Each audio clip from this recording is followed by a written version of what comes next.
ಅಲ್ಲಾಡ್ತಿದೆ ಕಣೋ. ಇಲ್ಲಿ ಕಾಯಿಲ್ಲ 750 ಅದು ಹೆಂಗೆ ಕೊಟ್ಟ ಅವನು.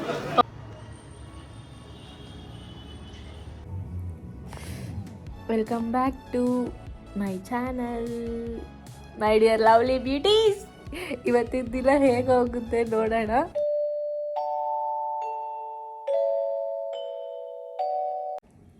ಯಾರೆಲ್ಲ ಸಬ್ಸ್ಕ್ರೈಬ್ ಮಾಡಿದ್ರೆ ಅವರೆಲ್ರಿಗೂ ಕೂಡ thank you so much. And subscribe ಮಾಡ್ದಲೇ ನೋಡ್ತಾ ಇರೋರು ಹೋಗಿ ಸಬ್ಸ್ಕ್ರೈಬ್ ಆಗಿ ಬೆಲ್ ಐಕಾನ್ನ ಕ್ಲಿಕ್ ಮಾಡಿ. ನನ್ನೆಲ್ಲ ವೀಡಿಯೋಸ್ ನಿಮಗೆ ಫಸ್ಟೇ ಬರುತ್ತೆ, ನೋಟಿಫೈ ಆಗುತ್ತೆ ಅಂತ ಹೇಳ್ತಾ welcome back to my channel. See this is my bare skin.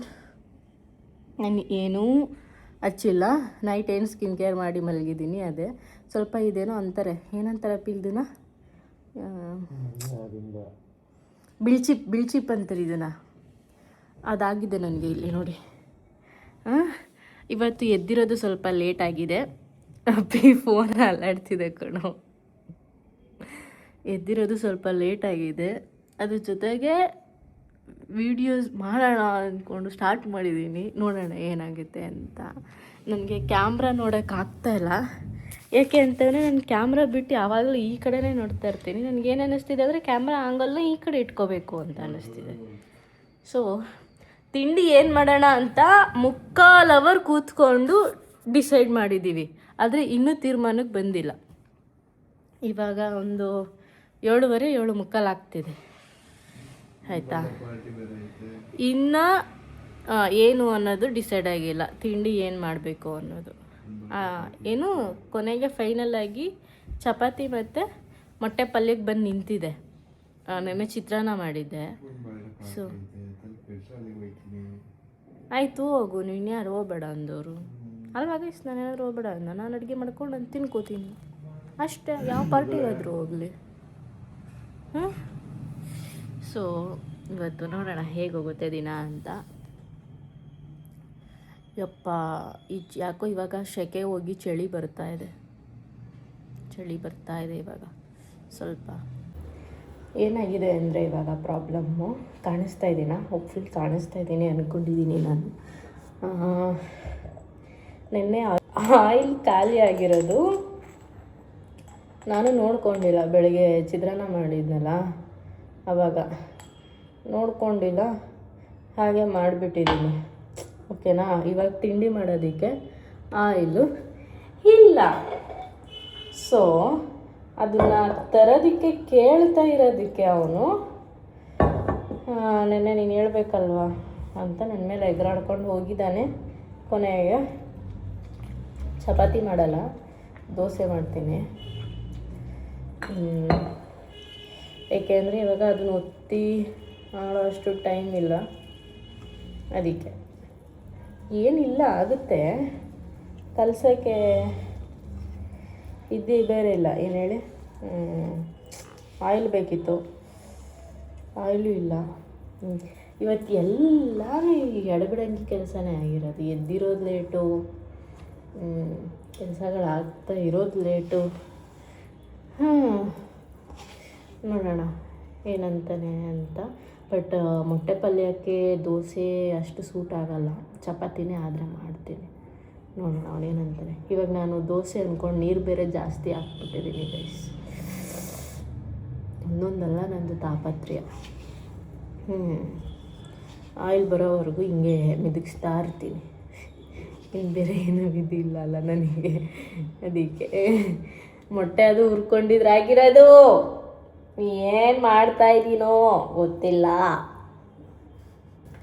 ಇಷ್ಟು ದಿನ ನೀಟಾಗಿ ಕಲಿಸ್ತಿದ್ದೆ ತಾನೇ. ಈ 2-3 ಸಲದಿಂದ ಏನಕ್ಕೆ ಈ ರೀತಿ ಆಗ್ತಾಯಿದೆ ಅಂತ ನಿನಗೇನಾದ್ರು ಗೊತ್ತಾ? ಮಾಡಬೇಕಲ್ಲ ಅಂತ ಮಾಡು. ಗೊತ್ತಾಗಿ. ಈ ಚಪಾತಿ ಹಿಟ್ಟಾಗ್ತಾ ಇಲ್ಲ ಗುರು. ಏನೋ ಒಂದು ಮಾಡ್ತಾಯಿದ್ದೀನಿ ನಾನು. ಏನಕ್ಕೆ ಈ ಥರ ಆಗ್ತೈತೆ ಅಪ್ಪಿ? ನೀನು ಯಾವ ಹಿಟ್ಟು ತಂದಿದ್ದೀಯ ಅಪ್ಪಿ? ನೀರು ಕಮ್ಮಿ ಹಾಕ್ಬೇಕಾದ್ರೆ ಅಪ್ಪಿ ನೀರು ಕಮ್ಮಿ ಹಾಕೋದು ಸರಿ ಆಯಿತು. ಇವಾಗ ನಾನು ಆಯಿಲೇ ತಾನೇ ಆಶೀರ್ವಾದ ನೋಡ್ಕೊ ಕೆಳಗಡೆ. ಲಾಸ್ಟ್ ಟೈಮು ಹೀಗೆ ಆಯಿತು, ಈಗೂ ಹೀಗೆ ಆಗ್ತಾಯಿದೆ. ನಾನೇ ಅಡುಗೆ ಮಾಡೋದು ಮರ್ತೋಗಿದ್ದೀನಾ? ಯಾಕೆ ಹಂಗೆ ಹೋಗ್ತಾ ಇದೆಯಾ?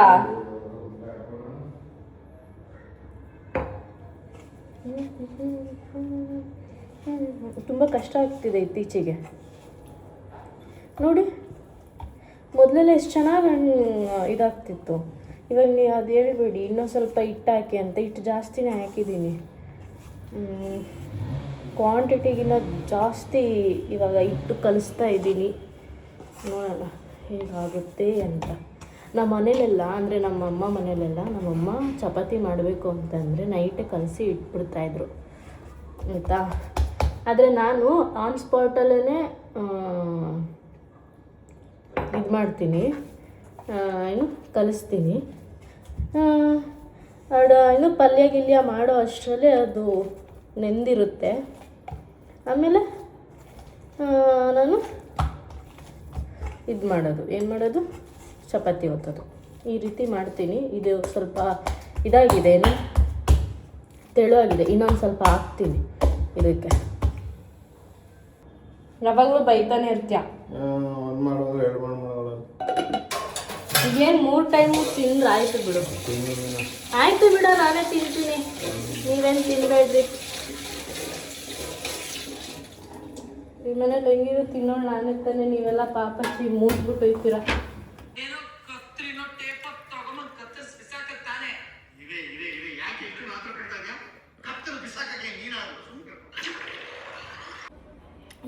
ಯಾವ ಚೌಟ್ರಿ ಅಪ್ಪಿ ಅದು? ಸಾರಾನ? ಅದ್ರ ಮುಂದೆ ಇನ್ನೇನಾದರೂ ಐತಾ? ನಾನು ಹಂಗಲ್ಲ ಕೇಳಿದ್ದು. ಅಡ್ರೆಸ್ ಹೇಳು. ರೆಡಿ ಆಗ್ತಾ ಇದ್ದೀನಿ. ಈ ಎಕ್ಸಿಬಿಷನ್ ಏನೋ ನಡೀತಾ ಇದೆ. ಸಾರಾ ಮಹೇಶ್ ಚೌಟ್ರಿ, ಮೈಸೂರು.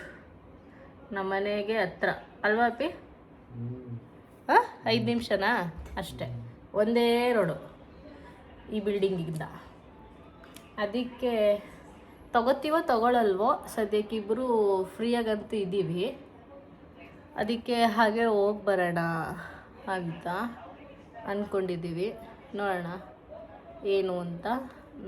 ಔಟ್ಸೈಡ್ದು ಪ್ರಾಡಕ್ಟ್ಸ್ ಎಲ್ಲ ನಾನು ಇಟ್ಟಿದ್ದಾರಂತೆ, ಅದಕ್ಕೆ ನೋಡೋಣ ಅಂತ ರೆಡಿ ಆಗ್ತಾ ಇದ್ದೀನಿ.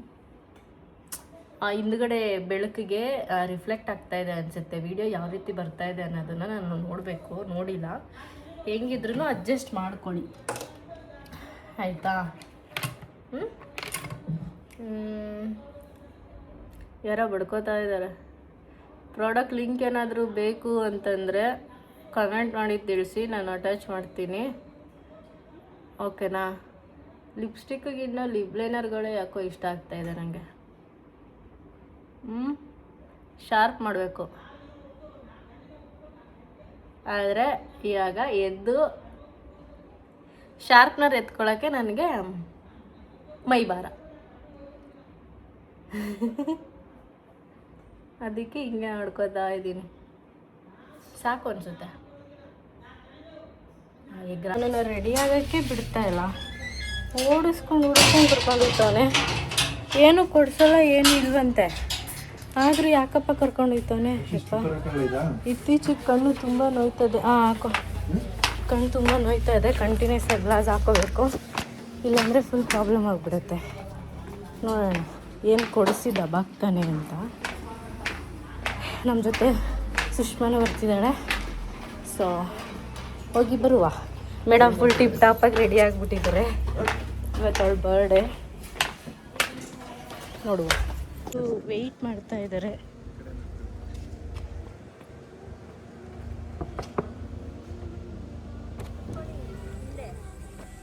ಹುಟ್ಟು ಹಬ್ಬದ ಶುಭಾಶಯಗಳು. ಆಯ್ತಾ ಟ್ರಿಪ್ಪು?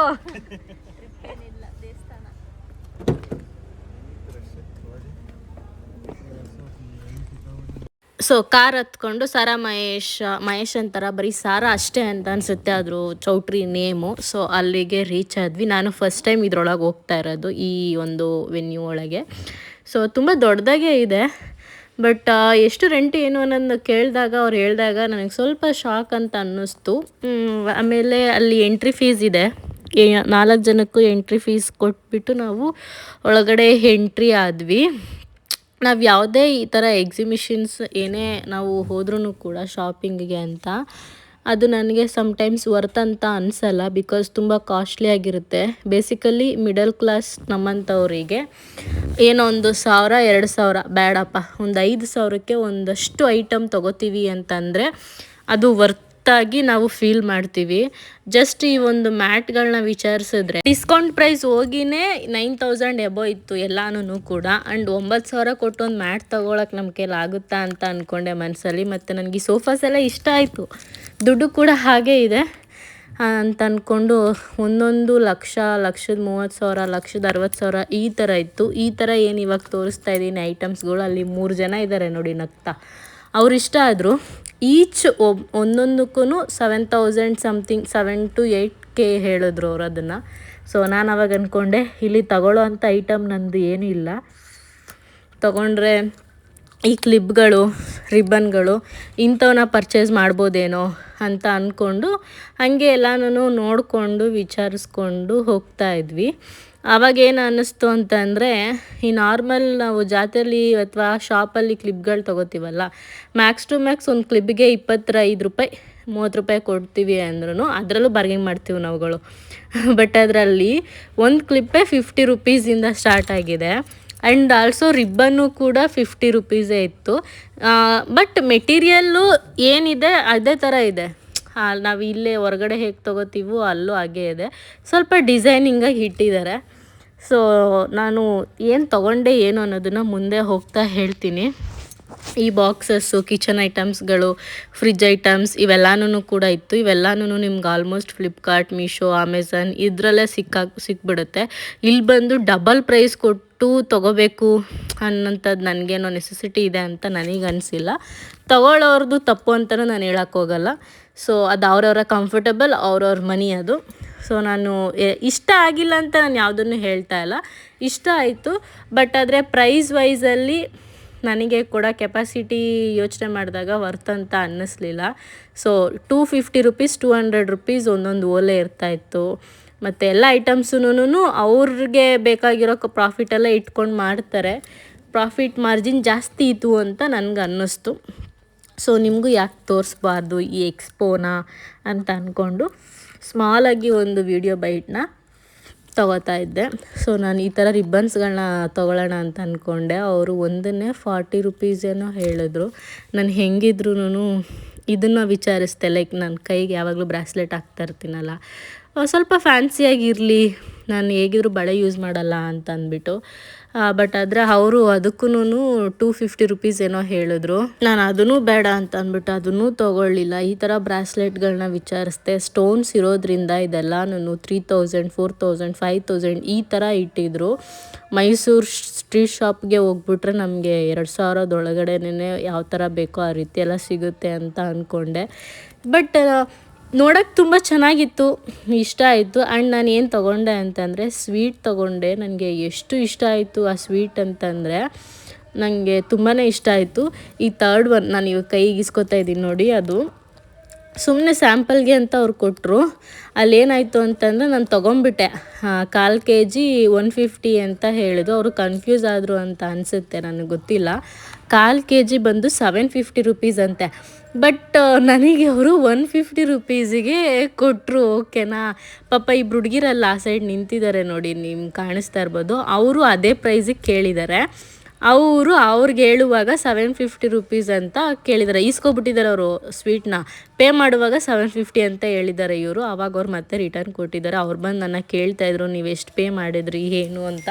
ನಾನು ಈ ಥರ ಅಂತ ಹೇಳಿದೆ. ಬಿಡಿ ನೀವು ಲಕ್ಕಿ, ನಿಮಗೆ ಕಮ್ಮಿ ಪ್ರೈಸ್ಗೆ ಸಿಕ್ಬಿಡ್ತು ಅಂತ ಅಂದರು. ಮತ್ತು ನನಗೆ ಇದರಲ್ಲಿ ನನಗೆ ಇಷ್ಟ ಆಗಿದೆ ಇದೊಂದೇ. Night dress, night suits, night wear ಏನು ಹೇಳ್ತಿರೋ ಅದು ನಿಮಗೆ ಬಿಟ್ಟಿದ್ದು. ಬಟ್ ಆದರೆ ಬಟ್ಟೆ ತುಂಬ ಕ್ವಾಲಿಟಿಯಾಗಿತ್ತು. ಆ್ಯಂಡ್ ಆಲ್ಸೋ ಪ್ರೈಸಲ್ಲಿ ಅವರು ಕಾಂಪ್ರಮೈಸ್ ಆಗ್ತಾ ಇರಲಿಲ್ಲ. ಈಚ್ ಪೇರ್ ನಿಮಗೆ 1,500 ರೂಪೀಸ್ ಹೇಳಿದ್ರು. ಅದರಲ್ಲಿ ನಿಮಗೆ 3 ಬಟ್ಟೆ ಬರುತ್ತೆ. ಲೈಕ್ ಒಂದು ಶರ್ಟ್, ಪ್ಯಾಂಟ್ ಮತ್ತು ಶಾರ್ಟ್ಸ್ 3 ಬರುತ್ತೆ. ಸೊ ನೀವೇನಾದರೂ ಪ್ಯಾಂಟು ಶರ್ಟ್ ಇರೋದೇನಾದರೂ ತೊಗೋತೀರಾ ಅಂತಂದರೆ 900 ರೂಪೀಸ್ ಅಂತ ಹೇಳಿದ್ರು. ಸೊ ನಾನು ಅದಕ್ಕೇ 1,500 ಹೇಳಿದ್ರಲ್ಲ, ಅದನ್ನು ಸ್ವಲ್ಪ ಬಾರ್ಗಿಂಗ್ ಮಾಡಿ ನಾನು 2 ಪೇರ್ನ ತೊಗೊಂಡೆ. ನಾನು ಮುಂದೆ ನಿಮಗೆ ಏನು ತೊಗೊಂಡೆ ಅಂತ ನೆಕ್ಸ್ಟ್ ವಿಡಿಯೋದಲ್ಲಿ ಹೇಳ್ತೀನಿ. ಸೊ ಹಾಗೆ ಅಲ್ಲಿ ಮುಗಿಸ್ಕೊಂಡು ನಾವು ಸುಷ್ಮಾ ಅವ್ರ ಮನೆಗೆ ಹೋದ್ವಿ. ಜಾಸ್ತಿ ದೊಡ್ಡದೇನಾದರೂ ಕೇಕ್ ತೊಗೊಂಡೋದ್ರೆ ಸುಮ್ಮನೆ ವೇಸ್ಟ್ ಆಗಿಬಿಡುತ್ತೆ ಅಂತ ಅಂದ್ಬಿಟ್ಟು ಚಿಕ್ಕದಾಗೇ ಕೇಕ್ ತೊಗೊಂಡೋಗಿ ಅವಳಿಗೆ ಕೇಕ್ ಕಟ್ ಮಾಡಿಸಿ ವಿಶ್ ಮಾಡಿ ಅಲ್ಲೆಲ್ಲ ಸ್ವಲ್ಪ ಮಾತಾಡಿಕೊಂಡು ಎಲ್ಲರೂ ಮಾತಾಡ್ಸ್ಕೊಂಡು ಸ್ವಲ್ಪ ಹೊತ್ತು ಟೈಮ್ ಸ್ಪೆಂಡ್ ಮಾಡಿ ಅಲ್ಲಿಂದ ಮತ್ತೆ ಅದೇ ಒಂದು ಹೋಟೆಲಿಗೆ ಕರ್ಕೊಂಡೋದ್ರು. ಹೋಟ್ಲ್ ಹೆಸರು ಮರ್ತೋಗ್ತೈತೆ, ಗುರು ರೆಸಿಡೆನ್ಸಿ ಅಂತ. ಸೊ ಅಲ್ಲಿಗೆ ಊಟಕ್ಕೆ ಹೋದ್ವಿ. ನಾನು ಅಲ್ಲಿಗೆ ವರ್ಕ್ಗೂ ಹೋಗಿದ್ದೆ ಬಿಫೋರ್, ಒಂದು ಸೀಮಂತ ವರ್ಕ್ಗೆ. ಸೊ ಅಲ್ಲಿ ಹೋಗಿ ಡಿನ್ನರ್ ಮುಗಿಸ್ಕೊಂಡು ರಿಟರ್ನ್ ಮನೆಗೆ ಬಂದ್ವಿ. ಅಪ್ಪಿಗೆ ಸ್ವಲ್ಪ ಹೊರಗಡೆ ಕೆಲಸ ಇತ್ತು ಅಂತ ಹೋದ. ನಾನು ಮತ್ತೆ ರಿಟರ್ನ್ ಸುಷ್ಮಾ ಅವ್ರ ಮನೆಗೆ ಹೋಗಿ ಅಲ್ಲೇ ಇದ್ದು ನೈಟ್ ಒಂದು 9:30 ಅನ್ನಂಗೆ ಮನೆಗೆ ಬಂದ್ವಿ. ಸೊ ಇವತ್ತಿಂದು ವಿಡಿಯೋ ಇಷ್ಟ ಆಗಿದ್ರೆ ಲೈಕ್ ಮಾಡಿ, ಶೇರ್ ಮಾಡಿ, ಕಮೆಂಟ್ ಮಾಡಿ, ಸಬ್ಸ್ಕ್ರೈಬ್ ಮಾಡೋದನ್ನು ಮರೆಯೋದಕ್ಕೆ ಹೋಗಬೇಡಿ. ನಾಳೆ ಮತ್ತೆ ಸಿಗ್ತೀನಿ. ಏನಾಗುತ್ತೆ ಏನು ಅಂತ ನಾಳೆ ನೋಡುವ. ಎಲ್ಲರೂ ಆರಾಮಿರಿ, ಒಳ್ಳೆ ನಿದ್ದೆ ಮಾಡಿ. ಬಾಯ್, ಟೇಕ್ ಕೇರ್.